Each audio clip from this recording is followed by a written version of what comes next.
Well, welcome everyone to the 2021-22 opening game, post game show.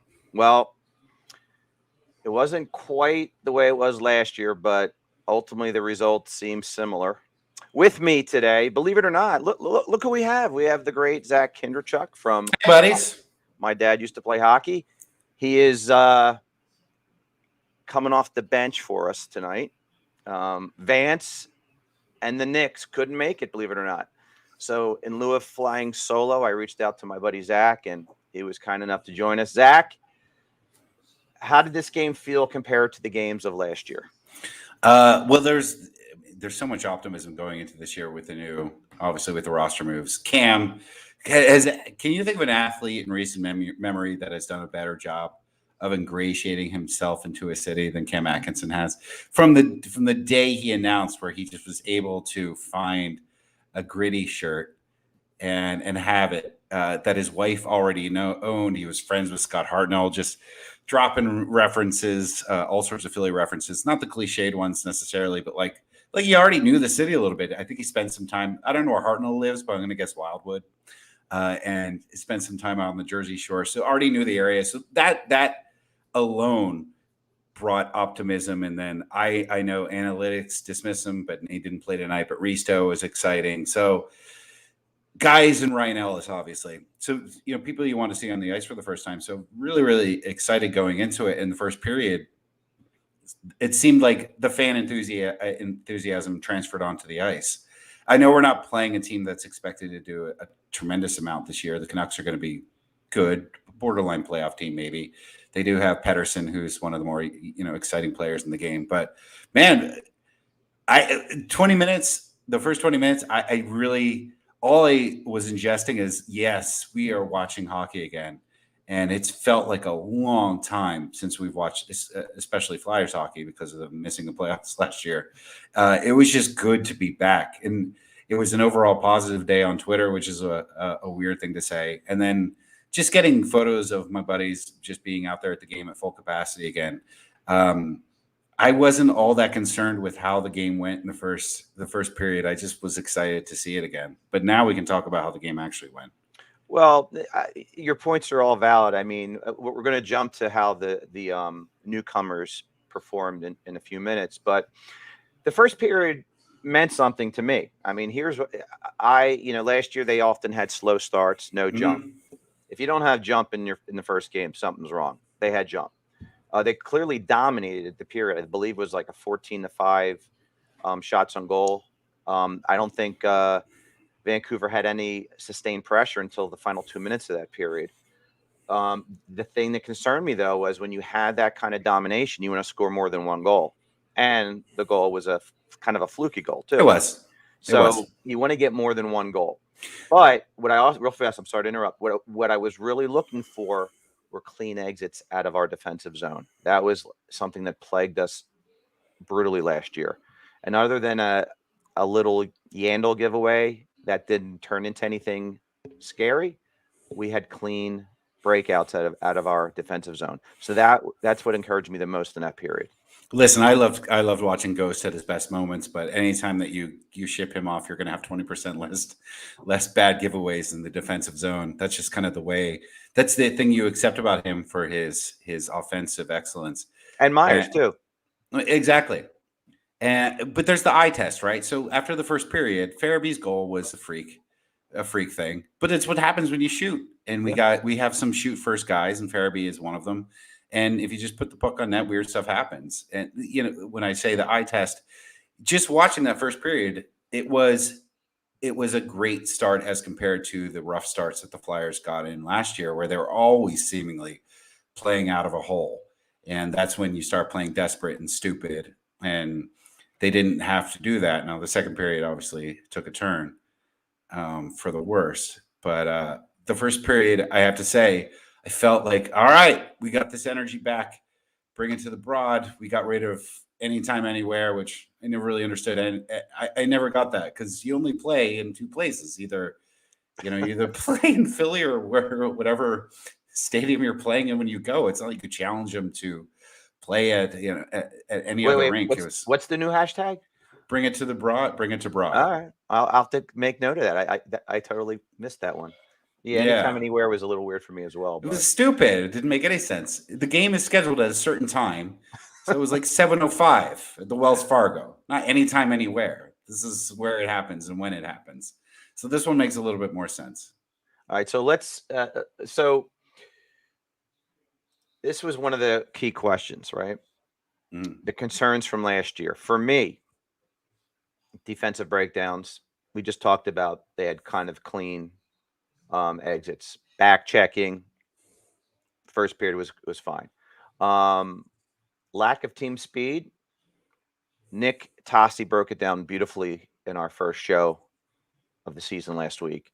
Team speed's more of an organic thing. You don't have to have the fastest skaters or slow skaters to have a team speed concept. It's how you bang, bang, bang, move the puck. Mm. And they looked fast in the first period. They did. And Ryan Ellis is one of the best at getting that first pass out of the defensive zone. So team speed looked okay. And the other thing, there are two other things for me were skill set, the hands, the sniping. Hopefully with Atkinson, and Farabee developing, that'll be less of a concern. Giroux's goal at the end of the game was beautiful. He roofed it. And the other concern I had was grit. And they out hit Vancouver tonight 38-23. So they were taking the body. Grit doesn't necessarily have to mean fighting. If need be, I'm sure they will dress the appropriate players when you play certain teams. So those were my concerns. How about for you? Well, for me, obviously, the penalty kill. Last year's penalty kill was dreadful, and it was not good tonight. No, it wasn't. That's something that they're going to have to work on. Grit's a tricky thing, right? So, obviously the team that my dad came from, grit was above all else, anything. But then there's smart grit and there's stupid grit. Willman's penalty at the end of the second period was stupid. And I know that was, in a lot of people's mind, that would be an example of grit. You're trying to get something going. But even more disappointing than that was they had such a rotten period. And then there's 25 seconds left with a delayed penalty. And they just let the Canucks pass the puck around, let them run out the clock. So they started with the full 2 minutes of the third period with the power play. That was unacceptable after a play that would be described as grit. All right, if you're going to have grit, dumb as it may be, follow it up with something. You can't just let them run out the clock. You have to have a little bit of momentum going into that period. The second period was a disaster for so many reasons. Carter Hart has to be obviously at the top of everyone's concern list. It's hard to fault him for a lot of what happened last year because of the dreadful defense in front of him. But the freak goals that happened tonight all come down to just mechanics, right? The thing coming off the board, you have to protect that post. You can't let that puck just squirt in there the way that it did. To see something like that, that's a mistake that you have to put on the goalie's shoulders. And it's weird. You want to criticize him, then he takes off his mask, and it's like, oh, he's still just 23, and he's still got such a tremendous amount of potential. But certainly towards the end of the game, he was playing much, much better. Really, really big saves, especially one on a Pettersson breakaway. But it's those kind of goals that, having talked to a few goalies now, when they're at their worst, it's when they're overthinking things. And those are the kind of goals that send you into that spiral where you already have so much weighing on your mind that you can't just rely on muscle memory. And you didn't want to see Carter Hart start with that sort of thing. It's one thing to get beat. It's going to happen. I fault neither of the shootout goals on him. He just got beat. But when the mechanics and when you're not playing the angles properly, those are the things that you sort of think about. So two of the biggest concerns I had going into the game definitely weren't quelled by their performance, penalty kill and Carter Hart. It's hard to say that he had a good performance. It's even harder to say that the penalty kill was solid. No, I totally also agree with that. I forgot to mention the penalty kill. And that was one of the topics on our show. We had predictions that we went around with each other. And one was, will they be a top half penalty kill team and a top half power play team? And we kind of fluctuated with our thoughts on that. We all thought they'd be on the top half with the penalty kill with the additions of Risto and Ellis. Mhm. but Well, they're Cam's a solid addition too there. yeah, but if you saw, they were sagging a lot, and one of the goals I believe was a beautiful redirect save where he just lost the rebound. He I'm not did. saying I'm not saying he had to control the rebound because it was a reactionary save, but he couldn't find it, and then it just got like kicked in or shoveled in through on his glove side. So I wouldn't fault him per se on that, but like you referenced, the lack of back and forth on the post was concerning. Morgani referenced during the intermission. I don't know what feed you can watch from where you're No, located. I was watching NBC Sports. Okay, he mentioned that even though the second goal didn't necessarily look like it was his fault, it was a foreshadowing of what you just referenced. How he hugs the post or lack thereof. And do you believe? Obviously, towards the end of the game, Demko, was getting you know ambushed when we pulled the goalie, but he looks. I know he's 2 inches taller, just 6'4" versus 6'2", but he looks so much bigger His in goal. legs, especially, yeah, it seems Yes, like he covers a lot more of the net yes, for and sure. Carter plays small when he's not playing well. So Or does it just look like that because Carter does get less protection seemingly around the net? No, I'm not. I'm not going to pretend I'm familiar with Demko's career in a meaningful way, or even the Canucks' season last year. But I think the problem with Carter, and we saw that with the goal where Sanheim just got bullied. And I kept thinking, oh, I understand, he wouldn't have been on the ice anyway, but there's no way Risto would have let someone push him around that the way that Sanheim was getting pushed around the crease there for that goal where, I can't remember his name, just essentially muscled it in. But Carter still looks small on that because there's this big, huge, wide opening in the net. I don't know. You would think if the coaches thought that way, that certainly would be addressed. But there are times where it's like, wow, Carter's net seems woefully exposed compared to other goalies, and Demko being the one example we have from this current season. And I don't know how to fix that as one of the keepers coaches, but um, he did make 36 saves tonight. He definitely had that one awful period, but you can't say that this was a dreadful performance. It was just a bad period by the team. The one thing, though, is that we had a bad period as the Flyers organization, and instead of having just 4 historically bad games after it, we came back in the third period. Granted, in the last 3 minutes, but I don't remember that happening at all last year.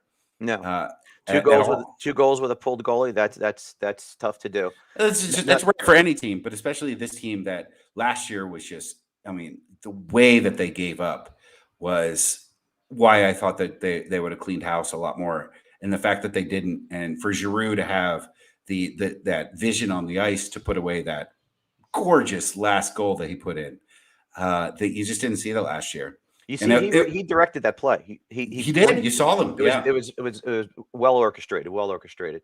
Um, yeah, and another thing that I was taking note. Now, granted, um, it did happen shortly after I think Farabee's goal. You remember last year? I don't know what the number is. It felt like it was 50 times we'd score a goal, and within 2 minutes the other team would come back and score right on us. It was and Jim Jackson would bring that up frequently.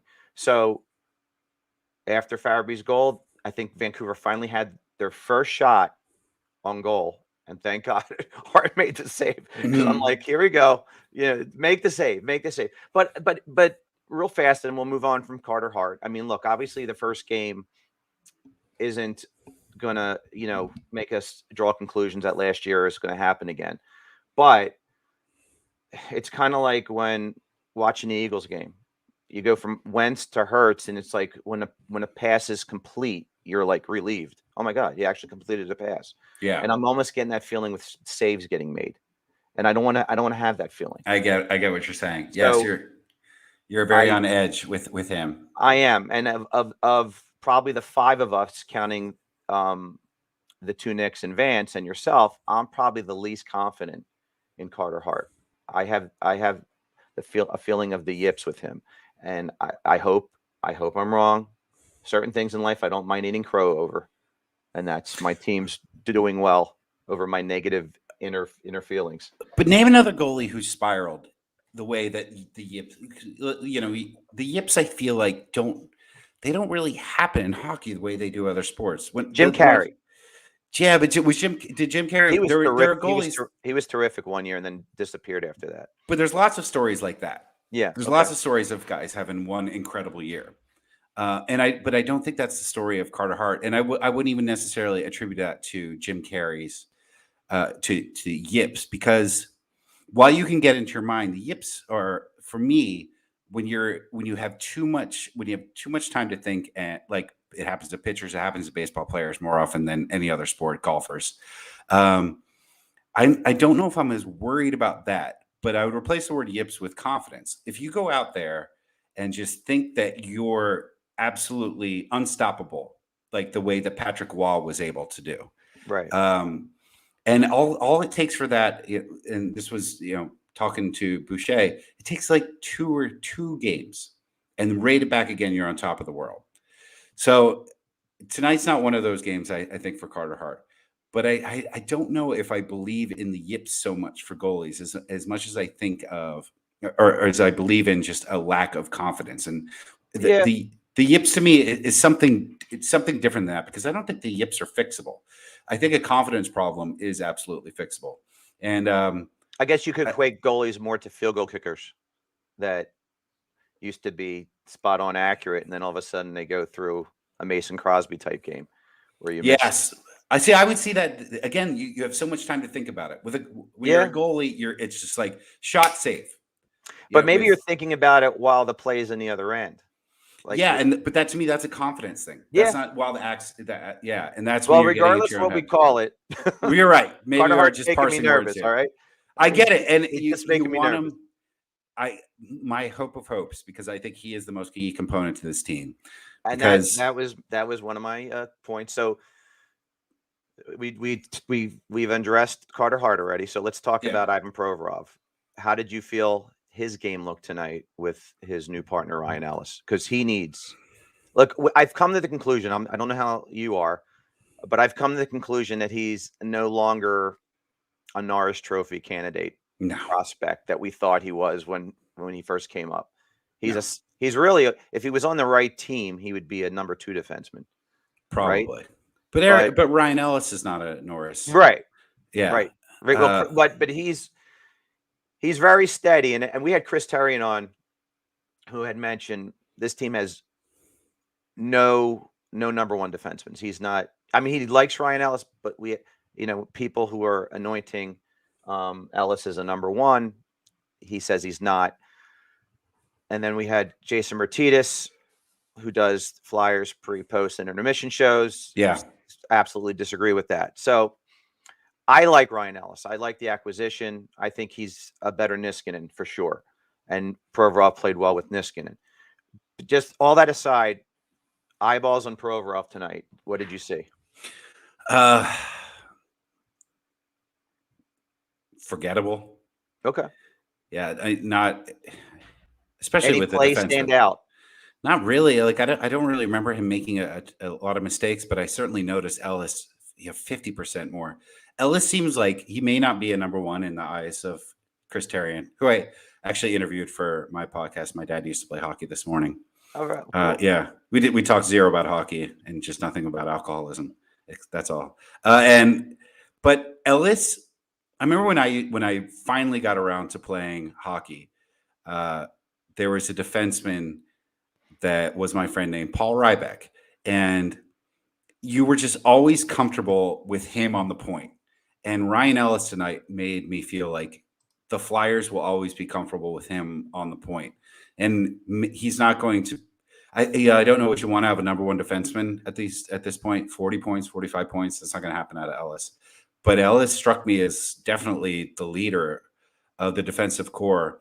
So I would put him over Provorov. Provorov. I'm having trouble thinking of any of his mistakes tonight, any glaring mistakes, but he certainly really wasn't any part of highlights that I can recall either. Whereas Ellis, I noticed consistently throughout the game. Right. No, I mean, listen, with Provorov, it was just, first of all, I want to thank our our Heat Ratio teammate Al for checking in. Al's loyal to every show, and he's phenomenal with half court Heat. Thank you, Al.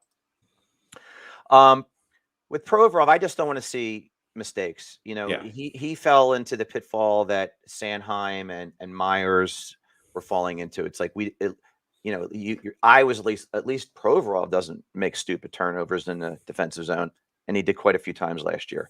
Yeah. I want to see him play cleaner hockey. Okay. And I would like to occasionally see him hit the net with a shot.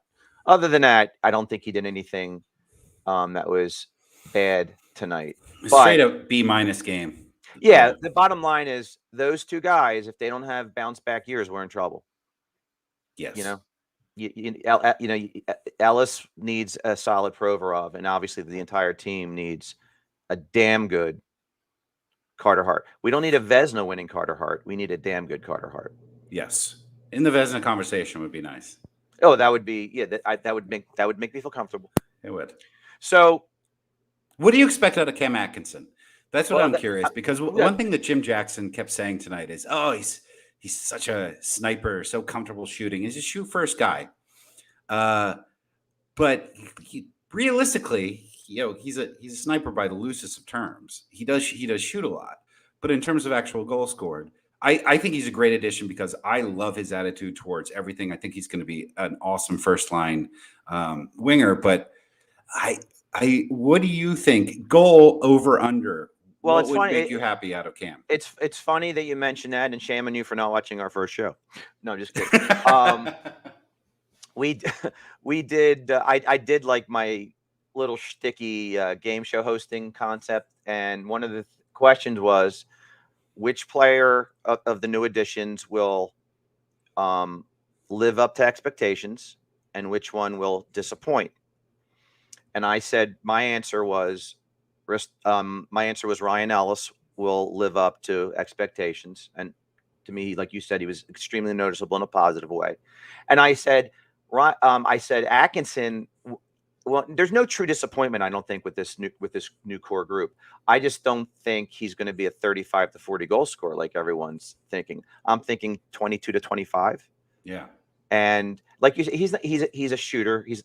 To me, a sniper is your Patrick Laine's, Panarin. Those are snipers. Those are guys that Ovechkin. You can't. There's like 6 in the whole league. You can't see the puck off their stick. It's like. Right. I mean, but his goal tonight was a goal scorer's goal. It was great. It was, and I think he caught it on the heel, and it found the net. But to your point, Couturier in overtime had a 2-on-1 where the defenseman was totally leaning towards the passing to play the pass. You got to shoot the puck there. I don't know if you recall, and he passed it, and it was broken up and went the other way. I think it was right after a Pettersson breakaway, actually. Yeah, and if that's Atkinson, he shoots the puck. So I want players to have that shoot first mentality, and Couturier had to do it there. But his MO, I guess, is to be more of a selfless player. And again, the shoot first mentality doesn't make you selfish. Hopefully, it makes you, just thinking I have a better percentage than the guy I'm on the ice with. Well, and tonight was a great example of freak shots go in sometimes. There were half the goals tonight were messy, and only went in because the goalie didn't know where the puck was coming off the boards, but someone fired it on the net and it went in. I love shoot first guys. I don't think anyone would ever call Alex Ovechkin selfish, right? No. I mean, my God, if he hits the net, it's a goal. Goalies. I mean, the reaction when he misses and hits the board, the goalie flinches the glove. The puck's already wrapped around the boards. He shoots so hard so quickly. No, yeah, we don't. I mean, Farabee to me is our truest goal scorer, but still. It's a shame that Farabee doesn't have Giroux's hands because he's a quicker skater. We just don't have that undressing hockey player on our team. The guy that can stick handle and make you look silly and do it with speed. Giroux used to be that guy to some extent, but he doesn't have the speed to undress anybody really. I mean, just think of a guy that on our team that will rush the blue line, make the defensive core back up, and zigzag and undress them. We don't have that guy. Well, I have to admit, I didn't see a lot of the preseason. I'll be back in Philly in about 6 weeks, so I'll be able to really ingest a lot more. But getting preseason games out here was difficult. So I would have loved to have known what deficiencies Morgan Frost was showing in the preseason, because why the hell not? He may not have the speed, but the hands. Good Lord! I mean, some of the moves that he was putting on, and if you are concerned about, moving on from a Voracek type pass first or a Couturier type pass first, I don't think Frost has any problem shooting. I don't know. I would have liked to see him around. I would have been into that. Struggle or fall. It's not like it's not like the Flyers are coming off a championship season. Let's figure some of this stuff out. And I think that's been a problem with this team for a while now. Is we stuck with some players a lot longer than maybe we should have. But maybe he was showing a complete inability to perform an absolutely essential function. But I wish Morgan Frost were a Flyer right now. I believe the coaching staff wanted him, but Fletcher wanted him to get significant minutes in the minors. For what? I know. For what? A late season playoff push? Like I'm the guy that is renowned for not I don't like babying players. I want the guys up. There's enough good 20-year-olds in the league. I mean, there was even when Provorov, despite the fact he's not Cale Makar, he was ready as a 19-year-old, right? And there was a little rumor that I think it was it Hextall or Holmgren at the time? I don't even remember, but they were thinking about maybe not bringing him up, and I'm like, no. And then Ghost only came up because I think Mark Strike got hurt, and look at his first year. Right. How he came on the scene. So you can't baby players. And I agree with you. And there's something about being stupid in the league too, that sometimes can make you quite a force. When you're too dumb to fear anything, there's power in that. Maybe Morgan Frost would have a little bit of that. He had a hell of a game with the Phantoms the other night. I don't know if he did. Yeah. It only kind of makes the wound hurt a little bit more. Well, no. Well, hopefully that'll make your dreams come true quicker. It's not my dream. I have bigger dreams than that. You want them to come up. No, I got it. Well, we shall see. I mean, I really was when Hayes went down, I thought it was a slam dunk. Yeah. And then I don't think Willman, was it Willman? Willman. Well, yeah, I don't think Willman would have dressed if Patrick Brown didn't go on the COVID list. Right. So Patrick Brown penalty. Yeah. I have a hockey podcasting buddy who's a Vegas guy, and he was really high on Brown. He adds a little grit, which I like. Obviously he's not a prolific goal scorer. But the bottom line is he probably would have dressed over Willman. But again, I'm a guy. The thing with hockey though, if you send guys up and down, eventually they have to get passed through waivers. So you almost want to have that scenario where you play the Capitals, Brown, and if the kid McEwen they picked up from Vancouver, who's a tough kid, you dress those guys when you play the Capitals and the Islanders who just run around the ice like chickens without their heads, and then get a team again like the Canucks. You don't need tough guys in a lineup. Yeah. So it's a different world of hockey. I get that. But there's still teams out there that run you through the boards. And, Ristolainen will run you through the boards, but he won't necessarily back it up by dropping his gloves, per se. Whereas Wilson will do both. Martin will do both. Clutterbuck will do both. Hathaway, Reeves now on the Rangers. I just don't want to I don't want to get run through the boards by any team. So we'll see what happens with that down the road. But tonight we held our own with the body. But again, there was nobody to fear on Vancouver either. No. All right, so game 1's in the books, and let me read to you the schedule coming up, and let's go over the first 10 games and tell me your optimism for a fast start. I had Vancouver as a win tonight. Me too. You get a point, but we didn't win it. We host Seattle Monday. Thoughts on that game? Yeah, you'd hope for a win, obviously. Correct. Then we host Boston Wednesday. You hope for a good game. And then you host Florida. It's just all right. Well, after the Kraken, things get a little tougher. And then you're at Edmonton. Edmonton is going to be such a fascinating team to me this year. You're obviously playing, I would argue, the best two players in the league, McDavid and Draisaitl. And I think it was in the Sporting News I read today that the Edmonton Oilers absolutely are going to win the Stanley Cup this year. And the logic he presented was not airtight, but pretty sound. They should be a hell of a force. So I don't think playing Edmonton is going to be at all comfortable for anybody, nor it should have been since Connor McDavid came into the league. Whenever you have a guy like that who can just single-handedly nearly win a game. So I don't know. I don't like this start so far, other than the Kraken. So, ladies and gentlemen, that's a hell of a long way to say they're going to lose to Edmonton. I don't know that because the last 2 years. If you're predicting, if I'm predicting, actually, I'm going to say win versus Edmonton. All right. And then again against Vancouver, beat them this time. And then at Calgary, beat them. And then at Arizona, hosting Arizona. It doesn't matter where you play Arizona, you should beat them. Right. And then at Pittsburgh, we'll stop. At Pittsburgh and the Capitals are our next two games after that. So right.